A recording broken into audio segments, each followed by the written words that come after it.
নমস্কার, জয় ভগবান। আজকে আবার আমরা প্রত্যেক দিনের মতোই বিবেক চূড়ামণি নিয়ে সান্ধ্যকালীন এই চর্চায় আবার আমরা রত হব এবং এই চর্চায় আমি সবাইকে স্বাগত জানাই। আমার সাথে যারা আছেন ফেসবুক, ইউটিউব বা গুগল মিটে, সবার জন্য আমার অনেক ভালোবাসা ও শুভেচ্ছা।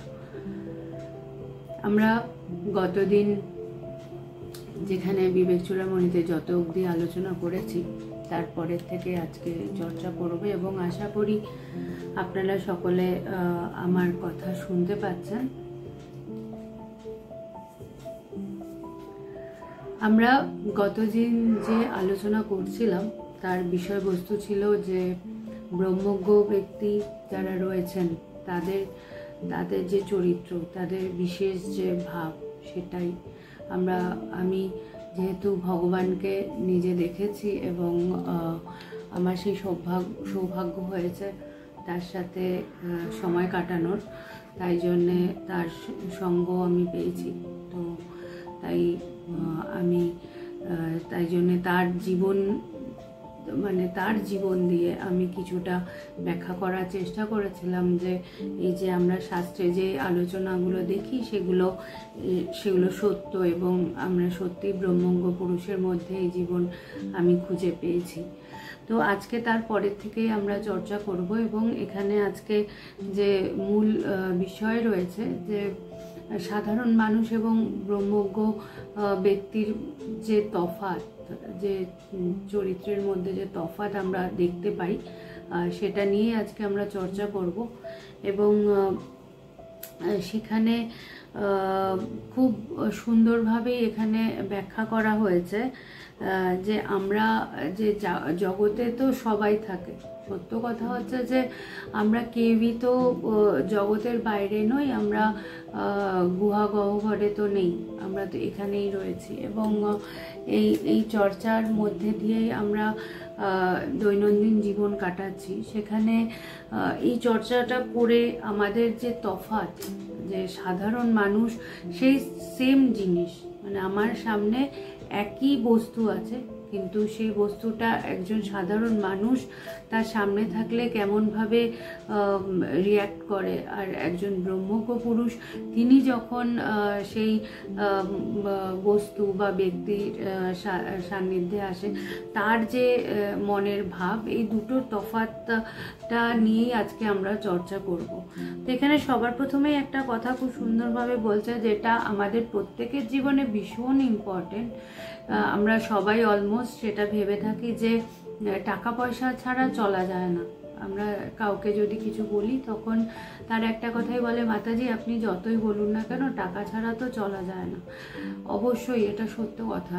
আমাদের জগৎ ব্যবহার করতে গেলে প্রত্যেকটা কাজে, প্রত্যেকটা মুহূর্তে আমাদের টাকা পয়সার দরকার আছে, কিন্তু তার মানে এই না যে আমি 24 ঘন্টা শুধু সেটার কথাই ভাববো বা সেটার পেছনেই ছুটবো। সেই ছোটাটা আমার মানে ছুটলে যে আমি বেশি আয় করব তা কিন্তু নয়। তাই জন্যে এখানে খুব সুন্দরভাবে বলছেন যে ব্রহ্মজ্ঞ ব্যক্তি ধনহীন হইলেও সর্বদা সন্তুষ্ট থাকেন। এই যে সন্তুষ্ট থাকা, এটা ভীষণই জরুরি। আমরা এই সন্তুষ্ট থাকতে পারি না। আমার জীবনে টাকা থাকুক আর নাই থাকুক, আমরা দেখা যায় আমাদের জীবনে যে যার অনেক আছে, যার কোনো আর্থিক কোনো মানে অসুবিধা নেই বা কোনো অভাব নেই, কিন্তু দেখা যাচ্ছে তার জীবনেও কিন্তু কষ্ট আছে, যন্ত্রণা আছে, খারাপ লাগা আছে, তার অভাব আছে। তো টাকা থাকলেই যে একটা মানুষ আনন্দে 24 ঘন্টা থাকতে পারবে বা প্রাণ খুলে বাঁচতে পারবে তা কিন্তু নয়। মানুষের মধ্যে যন্ত্রণা থেকেই যায়। কেন বলছে যে টাকা দিয়ে আমরা সব কিছু কিনতে পারলেও শান্তি কিনতে পারবো না। সেই শান্তিটা কিন্তু আমার ভেতরে, এবং সেটা পৃথিবীতে এখন অনেক সহজ। আজকে আমরা আলোচনা করছিলাম যে সব কিছু এখন কত সহজ হয়ে গেছে। আগে আমরা আমাদের কিছু কিনতে হলে আমাদের যেতে হতো, ভিড় ঠেলে দোকানে যেতে হতো, কেনাকাটি করতে হতো, বা কোথাও যেতে হলে আমাদেরকে কত কিছুভাবে যেতে হতো। এখন এই যে যত মানে আমরা জগতে নানা কিছু মানে তৈরি হচ্ছে, তো সেখানে আমরা দেখতে পাচ্ছি যে খুব সহজভাবেই কিন্তু সব কিছু আমার ঘরে চলে আসছে। আমাকে কোথাও যেতে হচ্ছে না, কোনো কিছুর পেছনে ছুটতে হচ্ছে না। কিন্তু তারপরেও সব কিছু আমার হাতের এত কাছে আসার পরেও আমি কি সন্তুষ্ট? আমি কি তৃপ্ত? আমার কি অভাব কিছু নেই? আমি কি সব কিছু চাইলেই আমি পেয়ে যাচ্ছি? এবং আমার সব কিছু চাইলে পেয়ে যাচ্ছি ঠিকই, কিন্তু তারপরেও দেখা যাচ্ছে আরও চাওয়ার পরিধি বাড়তে থাকছে। যত সহজে পাওয়া যায় তত পরিধি বাড়তে থাকে। এটা হচ্ছে আরও একটা সমস্যা, যে আগে আমরা জানতাম যে একটা কিছু পেতে গেলে কত কষ্ট করতে হয়, কত মানুষ কত খেটে রোজগার করতে, কত কষ্ট করতে হচ্ছে। এখনো খাটতে হয় মানুষকে, কিন্তু তারপরেও কি দেখা যাচ্ছে যে আমরা মানে সব কিছু এত হাতের কাছে হয়ে গেছে যেহেতু, তাই জন্যে আমরা অনেক সময় সেটা যেটা পাই সেটার মূল্য দিতে পারি না, আমি যথার্থ মূল্য দিতে পারি না। তাই এখানে বলছে যে ব্রহ্মজ্ঞ ব্যক্তি ধনহীন হইলেও সর্বদা সন্তুষ্ট থাকেন। যে তার কাছে হয়তো জগতের যে মানুষ যাদের যে টাকা পয়সা তার কাছে হয়তো অতটা নেই, কিন্তু তার প্রয়োজন হয় না। কেন প্রয়োজন হয় না? তার তৃপ্তিটা ভেতরে, অন্তরে। আমরা এই যে ভীষণ এটা সায়েন্টিফিক রিজন আমি বলছি, যে এই যে আমার তৃপ্তিটা আসে, তৃপ্তিটা কি টাকাটা আনছে, না আমার ভেতরে যে আছে তিনি দিচ্ছে। আমি টাকা দিয়ে একটা খুব দামি জিনিস কিনলাম, কিন্তু সেই দামি জিনিসটা মানে যে মানুষটা কিনে আনলো সে অনেক মনে ইচ্ছায় যে আমি আজকে এই দামি জিনিসটা আমি গিফট করব আমার প্রিয় মানুষটাকে, তো সে খুব শখ করে সে কিনে আনলো। কিন্তু যখন সে তাকে দিল, দেখা যাচ্ছে যে সে দিল ঠিকই, কিন্তু সে যাকে দিল তার সেটা পছন্দ হলো না। যখন সেটা পছন্দ হলো না, সে কিন্তু অনেক টাকা দিয়ে কিনেছিল, কিন্তু সেই মানুষটা, সামনের মানুষটাকে কিন্তু সে তৃপ্ত করতে পারলো না, স্যাটিসফাই করতে পারলো না। কেন? তার যেহেতু পছন্দ নয়, মূল্য থাকলেও সেই মানুষটার কাছে কিন্তু সেটা মূল্যহীন হয়ে গেল, এবং অটোমেটিক্যালি তার যে এত টাকা সে খরচ করেছে সেটাও কিন্তু তার আর দাম রইল না। কেন? সে দেখা যাচ্ছে সে ঝগড়া করছে, কেন এটা এনেছো, আমাকে জিজ্ঞেস করলে না কেন, আমাকে জিজ্ঞেস করে এটা কিনতে পারতে, আমার এটা ভালো লাগে না, এই রংটা ভালো লাগে না। তো টোটাল যে একটা মানে তার যে সে আনন্দ সহকারে একটা কিছু এনেছে সেটা কিন্তু টোটাল সেখানেই ফেল হয়ে গেল।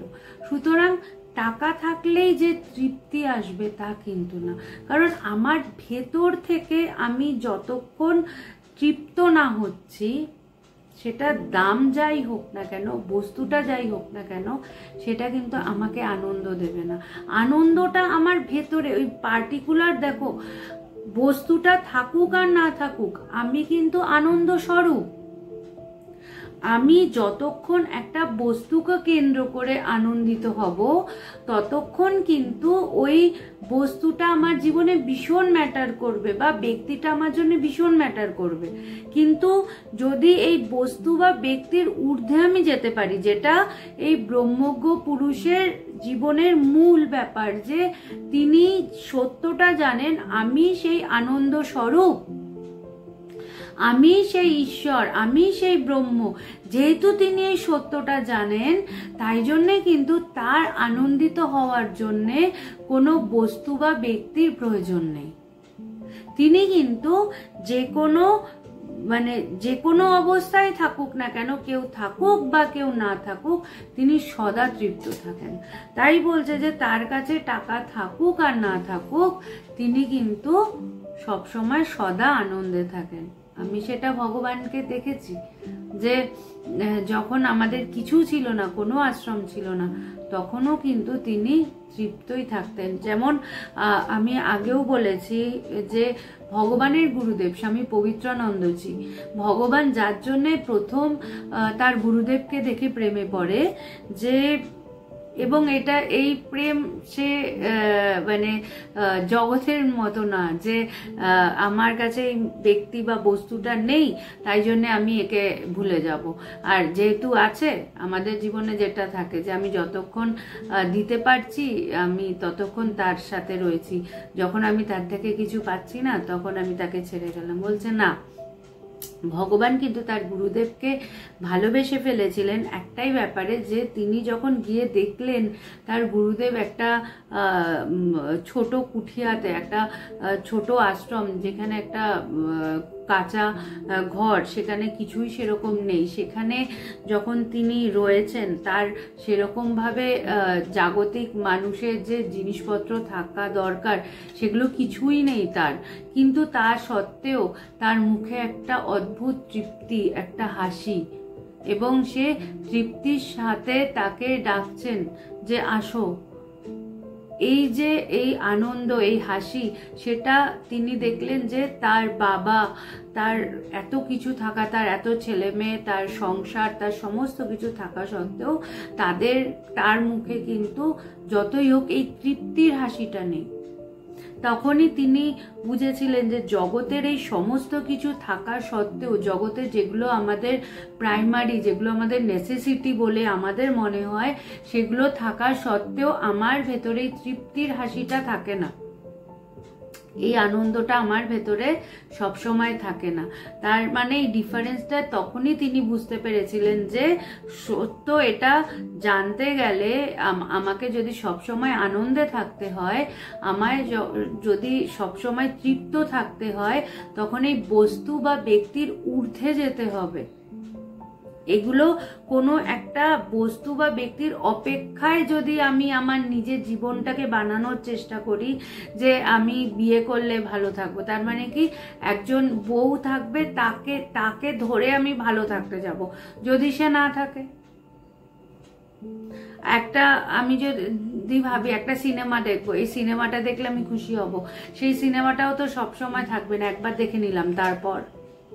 তো সুতরাং আমরা জগতে এভাবে আমাদেরকে বিচার করা শিখতে হবে যে জগতে আমি যে কোনো কিছুই ধরে বাঁচার চেষ্টা করি না কেন, সেই প্রত্যেকটা জিনিস, প্রত্যেকটা বস্তু টেম্পোরারি, ক্ষণস্থায়ী। এমন কোনো কিছু নেই আমার জীবনে যেটাকে আমি পেলে আমি বলতে পারি যে না, আমি সব পেয়ে গেছি, আমার আর কোনো অভাব নেই।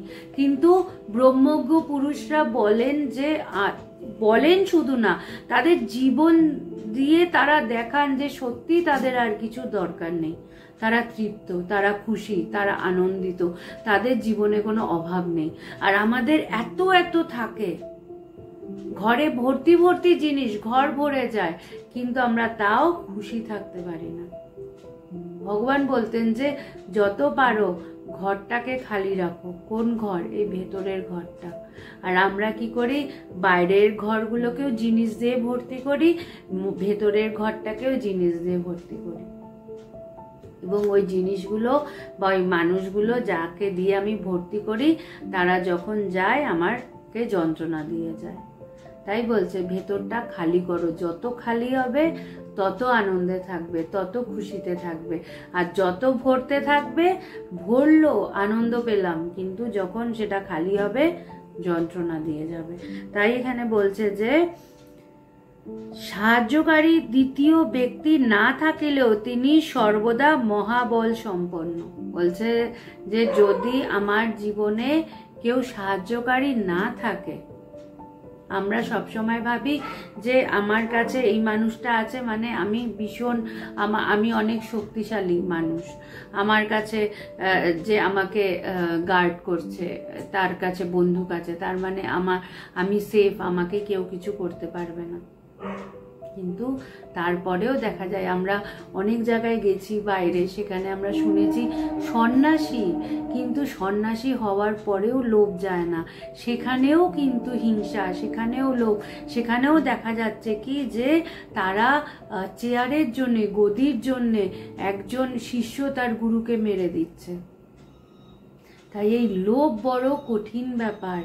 আমরা যদি সন্ন্যাসীদের ভেতরেই এটা থাকে, তাহলে গৃহস্থরা কি করবে?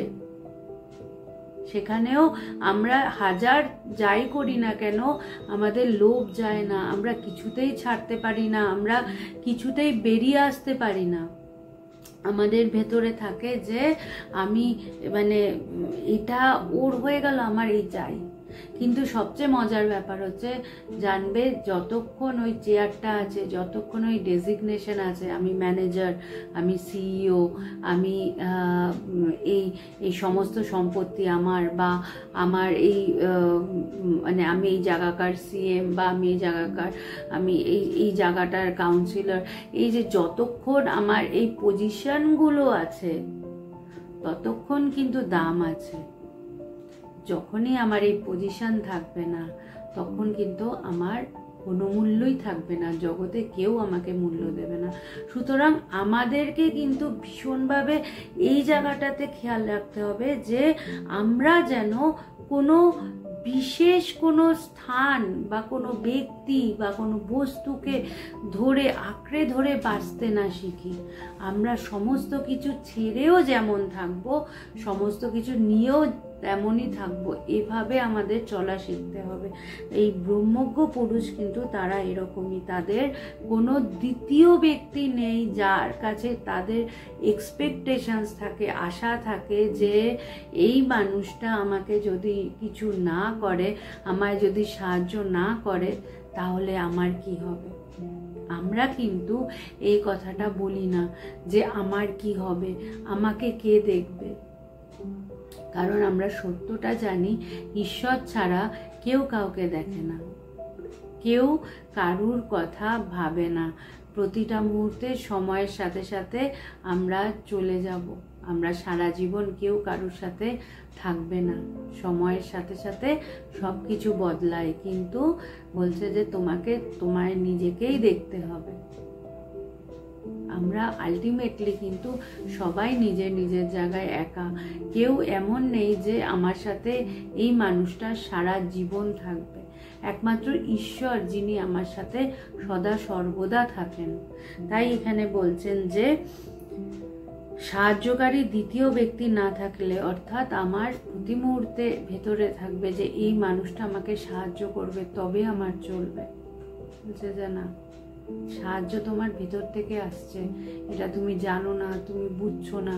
তোমার মনে হচ্ছে ওই মানুষটা সাহায্য করছে, কিন্তু ওই মানুষটার শক্তি কোথা থেকে পাচ্ছে? সেই পরমের থেকে। আমরা সবাই একজনেরই আন্ডারে আছি, কিন্তু আমরা ভাবি আমাদের জীবনে এই মানুষটা না থাকলে আমার কি হবে। না না, ওই মানুষটারও কোনো ক্যাপাসিটি নেই, 1 সেকেন্ডের মধ্যে তার সমস্ত কিছু শেষ হয়ে যেতে পারে। সে হয়তো ভাবছে আমি সব কিছু গুছিয়ে রেখে যাই যাতে সব ঠিক থাকে, আমার বাড়ি পরিবারের কোনো অসুবিধা না থাকে। যতই তুমি গোছাও না কেন, যতই সব কিছু ঠিক থাকুক না কেন, কোথাও না কোথাও তুমি টোটালটা কোনো দিন ঠিক করতে পারবে না। যেমন ওই কৃষ্ণের এতে রয়েছে না যে যশোদামা যতই তাকে বাঁধার চেষ্টা করছে, একটু না একটু গ্যাপ রয়েই যাচ্ছে। ওই গ্যাপটা হচ্ছে আমাদের জীবনের অভাব। আমাদের এই জীবনের অভাব যতই আমি বাঁধার চেষ্টা করি না কেন, আমাদের এই অভাব জাগতিক কোনো কিছু দিয়েই আমি পূর্ণ করতে পারবো না। যতই আমি করি, সব কিছু করলাম, তাও বলবে সবই ভালো হয়েছে। যেমন রান্নায় মানুষ বলে না, সবই ভালো হয়েছে, কিন্তু দিদি যদি একটু নুন হতো তাহলে ভালো হতো। ওই একটু নুন, একটু মিষ্টি, আমাদের জীবনের ওই একটু জিনিসটা সব সময় গ্যাপ থেকে যায়, সব সময় বাকি থেকে যায়। আমরা দেখি কিছুতেই মনকে আমি সন্তুষ্ট করতে পারছি না। সেখানে একমাত্রই সত্য, এই ব্রহ্মজ্ঞ পুরুষ তারা পরিতৃপ্ত, তাদের জীবনে কোনো অভাব থাকে না। বাইরের কোনো বস্তু দিয়ে তারা সত্যটা জানে, সেই অভাব মেটানো যায় না, তাই সেই বাইরের দ্বিতীয় বস্তুর পেছনে তারা কোনোদিন ছোটেও না। এখানে তাই বলছে যে বাহ্য ভোগ্য বস্তুর অভাব থাকিলেও তিনি সর্বদা তৃপ্ত থাকেন। বলছে তার হয়তো অন্য অনেক কিছু অভাব আছে, যেটা আমি বললাম যে ভগবান তার গুরুদেবের ওখানে দেখেছে, তার হয়তো বড় বড় গাড়ি বাড়ি, খুব সুন্দর সোফা সেট, খুব সুন্দর জিনিসপত্র, এগুলো নেই, ছিল না, কিন্তু তিনি পরিতৃপ্ত ছিলেন, তার ভেতরে কোনো অভাব ছিল না। কারণ সত্য এটাই হচ্ছে যে আমরা আমাদের কাছে সব থাকলেও আমরা কেন তৃপ্ত না, আমরা সব সময় কেন খুশি থাকি না, আমাদের সব সময় কেন মনে হয় না এই জিনিসটা থাকলে আমি আরেকটু খুশি হব, ওই জিনিসটা থাকলে আমি আরেকটু খুশি হব, আমি সব সময় কেন খুশি হতে পারি না। এই দেখবে পুজোর সময় অশান্তি শুরু হয়। আমরা একটা খুব মনের ইচ্ছা করে একটা জামা কাপড় কিনে আনলাম, তারপরে পাশের বাড়ির একজন দেখলাম সে আরো সুন্দর কিছু পরেছে, তখন আমার মনে হবে ইস, আমি ওরকম যদি কিনতাম তাহলে ভালো হতো। তখন যে আমি যেটা পরে আছি সেটার কথা আমি কিন্তু ভুলে গেছি, তখন কিন্তু আমার মনে আসছে না যে ইস, আমি ওটা কিনলে ভালো হতো। আমার তখন মনের ভেতর থেকে আনন্দটাই চলে গেছে। আমি বাড়ি চলে এসে ঘরের মধ্যে বসে থাকি, দূর আমি এত সেজে গুজে গেলাম, দেখলাম ও আরও বেশি সুন্দরভাবে সেজে এসছে, ওকে আরও বেশি সুন্দর লাগছে। তো প্রতি মুহূর্তে যতক্ষণ আমার জীবনে দ্বিতীয় কেউ থাকবে, যতক্ষণ আমি আরেকজনের সাথে নিজেকে কম্পেয়ার করব, ততক্ষণ আমি অতৃপ্ত থাকবই থাকবো। যখন আমি দেখব আমি তো আছি, আমি আরেকজনের টোটাল আমি ছাড়া কোথাও কিছু নেই, তখন আমি কার সাথে নিজেকে কম্পেয়ার করব? আমার তখন কম্প্যারিজনের কোনো প্রশ্নই ওঠে না। এক ব্রহ্মই তো আছে, আমি ছাড়া দ্বিতীয় আর কে আছে যে যাকে আমার মনে হবে ও আমার থেকে বেশি সুন্দর, ও আমার থেকে বেশি কিছু অ্যাচিভ করেছে। আমার ওই কম্প্যারিজনই আসবে না, দুই তো নেই।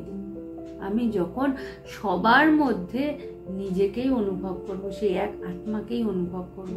কিন্তু এটা এত সহজ তো নয়, সত্যটা আমাকে জানতে হবে, তবে না আমি অনুভব করব। ব্রহ্মজ্ঞ পুরুষ এই সত্যটা জানে এবং প্রতি মুহূর্তে তিনি সবার মধ্যে সেই এক সত্যকেই অনুভব করেন। তাই তার মনে হয় না যে ও আমার থেকে বেশি শ্রেষ্ঠ বা আমি ওর থেকে হীন, আমি ওর থেকে কম জানি, আমি দুর্বল, আমি ছোট, ও বড়। এই যে সবসময় একটা রেষারেষি, একটা মনে হয় যে ইস, আমি এটা পারলাম না, আমার আরো বড় হতে হবে। কার থেকে তুমি বড় হবে? এই পথ হচ্ছে অনন্ত পথ, এর কোনো শেষ নেই। তুমি যত ইচ্ছা যাও, যত ইচ্ছা তুমি এগোতে থাকো, এর কোনো সীমা পরিসীমা থাকে না। সে অনন্ত পথ এবং অনন্ত পথে সে আনন্দ অনন্ত। তাই এখানে বলছে যে তিনি সর্বদা তৃপ্ত থাকেন, আর সাধারণ মানুষের মধ্যে তাহার তুলনা না মিলিলেও তিনি সকলকে সমানভাবে দেখেন। এটাও একটা ইম্পর্টেন্ট পয়েন্ট যে আমাদের ভেতরে কি থাকে, আমার ডেজিগনেশনের অহংকার থাকে, আমি এটা। এবং আমি যখন জানি আমি একজন বড় অফিসার, তিনি কিন্তু একজন সাধারণ মানুষের সাথে সমানভাবে ব্যবহার করতে পারবেন না। যখন সে নিজের র্যাঙ্কটার সম্বন্ধে ভীষণভাবে সবসময় অ্যাওয়্যার থাকে, তখন কিন্তু তার ভেতরে এটাই থাকবে যে আমি আমার সমগোত্রীয় মানুষের সাথেই মিশবো, আমি সবার সাথে মিশতে পারবো না।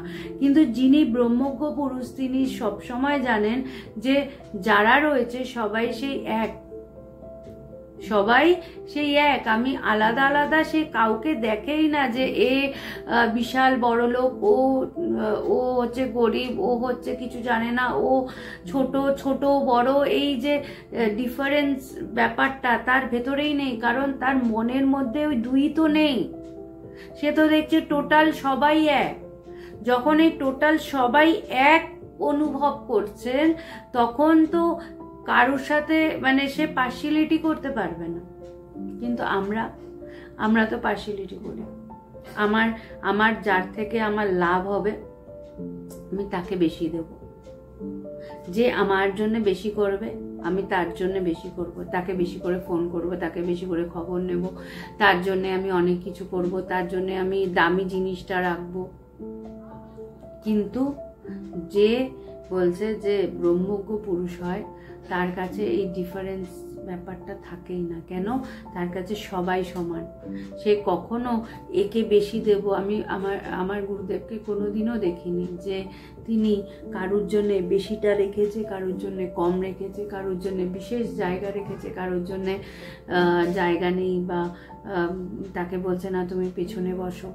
আমি ভগবানকে কখনো এটা দেখিনি। ভগবান সবার মানে বরঞ্চ যার অসুবিধা, আমার মনে আছে একবার এক ভক্ত আমাদের আশ্রমের পাশেই থাকেন, তো ভগবান রবিবার করে যখন আলোচনা করতেন তখন প্রচুর মানুষ ভিড় হয়ে যেত। তো সেই ভক্তটা একটু ছোটোখাটো বেটে, তো সে যখন আলোচনা শুরু হবে তখন এসেছে এবং তখন অলমোস্ট পুরো আশ্রমটা মানে পুরো হলটা ভরে গেছে। তো সে একদম সবার শেষে এসে একদম পেছনে বসেছে। এবার যথারীতি তার সামনে অনেক মানুষ ভরে গেছে, তো সে যেহেতু একদম পেছনে বেটে খাটো মানুষ, তো ভগবানকে খুব ভালোভাবে দেখতে পাচ্ছে না, সেই রকমভাবে পেছন থেকে উকিঝুঁকি মারছে। ভগবান কিন্তু সেটা লক্ষ্য করেছে। সে কিন্তু খুবই সাধারণ একজন, তার ভগবানকে যে সে অনেক কিছু দিয়ে জগতের কিছু দিয়ে ভরিয়ে দিয়েছে তা কিন্তু নয়। তো ভগবান হঠাৎ কথা শুরু হওয়ার আগে ভগবান তাকে বললেন, তুমি আসো, তুমি ওঠো, এই সামনে আমার পাশে এই পায়ের কাছে এখানে এসে বসো। সাধারণত কি হবে, যার থেকে কিছু পাওয়ার আছে, যার থেকে কিছু নেওয়ার আছে, তাকে আমরা কাছে সামনে এসে বসাই যাতে সে খুশি হয়ে গিয়ে তাকে অনেক কিছু দেয়। কিন্তু ভগবানকে দেখলাম যে তার সাথে হয়তো রোজ রোজ কথাও হয় না, সে হয়তো 7 দিনে একবার যেত, কিন্তু ভগবান তাকে যেহেতু তার অসুবিধা হচ্ছে তাই তাকে সামনে এসে বসালো এবং তার সবার দিকে লক্ষ্য ছিল। কে শরীর ঠিক আছে কিনা, কে অনেক দিন পরে আসছে তাহলে তার কিছু অসুবিধা আছে কিনা। যদি কেউ অনেক দিন পর আসতো না, ভগবান তার খোঁজ নিত যে এই মানুষটা আসছে না, কি হয়েছে দেখ, খোঁজ নে ওর কি হয়েছে। তো খোঁজ নেওয়ার মানুষ কিন্তু আমাদের জীবনে খুব কম। আমরা কেউ কারুর খোঁজ নেই না, খোঁজ নেই স্বার্থে, যাকে আমার দরকার আমি তার খোঁজ নেই। কিন্তু বলছে যে না, তোমাকে যে ব্রহ্মজ্ঞ পুরুষ একমাত্র বলছে যে যেহেতু তার কাছে দ্বিতীয় কোনো ব্যক্তি বা বস্তু নেই, তার কাছে সবাই সমান, এক ব্রহ্মই রয়েছে, তাই জন্যে তিনি কিন্তু পক্ষপাতিত্ব করতেন না। এখানে বলছেন খুব সুন্দর যে এই রূপ ব্যক্তিকে কর্মে রত দেখা গেলেও স্বরূপত তিনি কিছুই করেন না। এই যে কথাটা, এটা গীতাতেও আছে। গীতাতে শ্রীকৃষ্ণ বলছেন যে আমি চাইলে না কিছু না কাজ করে থাকতে পারতাম, আমি তো সব কিছুর ঊর্ধ্বে, আমি কিছু না করলেও কিছু হতো না, কিন্তু আমি কেন করি? কারণ আমাকে দেখে বাকি মানুষরা শিখছে। আজ গীতা অনেকেই পড়ে, গীতার থেকে মানুষ নিজের জীবনকে আদর্শ করে, নিজের জীবনকে ইন্সপায়ার্ড করে। তো আজকে যদি দেখা যেত শ্রীকৃষ্ণ কিছুই করেনি, তিনি তো রাজা ধীরাজ, তিনি আরামসে বসে থাকলেই হতো, কিন্তু কি দেখা যাচ্ছে যে না, তিনি বলছেন যে আমি যদি অলস হতাম, আমি যদি কিছু না করতাম, তাহলে আমাকে দেখে আমার ভক্তরা যারা আমাকে মানে তারাও কিন্তু কিছুই করতো না, তারাও অলসভাবে জীবন কাটাতো। কেন? এই ব্রহ্মজ্ঞ পুরুষ তারা আমাদের জীবনের আদর্শ, আমরা তাকে দেখে শিখি, আমরা তাকে সামনে রেখে জীবন নির্ধারণ করি। তো সেখানে যদি ব্রহ্মজ্ঞ পুরুষ তাদের কিছু না করলেও হয়, তারা সবসময় আরামেই তো আছে, তারা সবসময় আনন্দেই আছে, তৃপ্তই আছে, কিছু না করলেও কিছু না। কিন্তু বলছে যে না, তারা কাজ করতেন মানুষের জন্য, ভগবানকে কিছু না করলেও হতো, কিন্তু ভগবান সব সময় করেছেন। কেন? শেখানোর জন্য যে একজন গৃহস্থ মানুষ কি করে তার জীবন কাটাবে, একজন সংসারী একজন সন্ন্যাসী কি করে জীবন কাটাবে। আমরা ভগবানকে দেখে ইন্সপায়ার্ড হয়েছি, আমরা শিখেছি একজন যথার্থ সন্ন্যাসী। এখন বলা যেতে পারে যে তিনি তো গৃহস্থ, তাহলে তিনি সন্ন্যাসীকে কি করে শেখাচ্ছেন? কেন শেখাতে পারছেন? কারণ তার মধ্যে আমি কখনো কোনো লোভ দেখিনি, তার মতো বৈরাগ্য আমি কারুর মধ্যে দেখিনি। তার সামনে দেখো, সব কিছু ছেড়ে দেওয়া খুব সহজ, ছেড়ে দিয়ে বনে জঙ্গলে একা থাকা অনেক সহজ ব্যাপার, কোনো কিছু দেখে আমার লোভ লাগবে না। কিন্তু জগতের মধ্যে থেকে, সমস্ত কিছুর মধ্যে থেকে নিজের মনকে সব কিছুর থেকে সরিয়ে আনা, এটা এত সহজ না। এটা যতক্ষণ আমার জ্ঞান না হচ্ছে, যতক্ষণ আমি উপলব্ধি না করছি, আমি কিছুতেই এই জায়গায় পৌঁছাতে পারবো না। তাই জন্য এখানে বলছেন যে তিনি সুখ দুঃখ আদি কর্মফল তাহাকে ভোগ করিতে দেখা গেলেও তিনি কিছুই ভোগ করেন না। বলছে যে আমরা যখন একটা কর্ম করি, সেই কর্মের সুখ দুঃখ দুটোই তার সাথে সাথে আমার কাছে আসে। একটা ভালো কাজ, সেই ভালো কাজের সাথে আমি আনন্দ পাই, বা একটা কোনো কাজ করলাম যেটা আমার মনের মতো হলো না, সেটা থেকে আমি দুঃখও পাই। কিন্তু বলছে ব্রহ্মজ্ঞ পুরুষ এই কোনো কাজের সাথেই বদ্ধ নয়, তার কাজ করা তিনি কাজ করছেন, তাতে তিনি আশা করে বসে থাকেন না যে এই কাজের পরিবর্তে মানুষটা আমার প্রশংসা করবে কি নিন্দা করবে। সব কাজ, যেমন আমি দেখেছি যে যখন আমাদের বিরাটিতে প্রথম ভগবান যেখানে থাকতেন, তো সেখানে যখন আমাদের আশ্রমের এখানেও দেখেছি, সব জায়গাতেই এটা হয়ে থাকে। সবাই যে ঈশ্বরের কথা, ঈশ্বরের আলোচনা, কৃষ্ণ নাম এগুলো পছন্দ করবে তা নয়। আমরাও যখন এখানে প্রথম আসি, সেখানেও আমরা বাধাপ্রাপ্ত হয়েছিলাম। আমাদের এখানে বলা হয়েছিল যে কৃষ্ণ নাম কেন করা হবে, এখানে নাম, সবাই যে নাম শুনতে ভালোবাসে তা নয়।